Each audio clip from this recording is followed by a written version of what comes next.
曬傷最主要嘅原因咧，就係長時間喺太陽下邊暴曬，又唔注意去防曬，咁紫外線就會傷害我哋嘅皮膚啦，尤其係面啦、頸啦呢啲露喺外邊嘅部位，就會好容易中招噶啦。如果被曬傷啦，皮膚係會大片咁樣發紅啦、發燙啦，甚至乎係甩皮嘅感覺咧，係興合合嘅。咁眼睛咧都會唔舒服噶，人咧係特別咁攰嘅。咁嚴重嘅時候仲會係頭暈啦、發冷啦，甚至乎係惡心嘔吐嘅。嗱，夏天咧太陽太毒辣啦，出門嘅時候一定要做好防曬，同時咧要注意補充營養嘅，幫皮膚咧抵抗紫外線嘅傷害。咁我哋建議你補充維生素 E 嘅，咁作為天然嘅抗氧化劑，維生素 E 咧係能夠保護呢個皮膚細胞免受呢個氧化傷害嘅，從身體嘅內部幫助肌膚咧抵抗光氧化。嗱，我哋建議你咧係補充一啲番茄紅素嘅，番茄紅素咧係一種強抗氧化劑，能夠好有效咁樣對抗自由基嘅，減少紫外線咧對皮膚分子結構嘅傷害。咁根據英國曼徹斯特大學嘅研究咧，成日食番茄醬嘅人咧，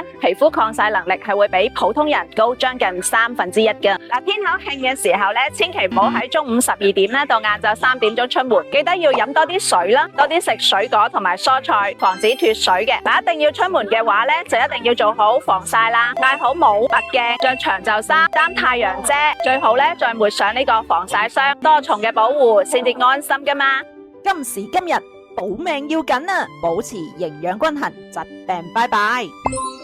記得點讚同埋轉發俾你嘅屋企人喎。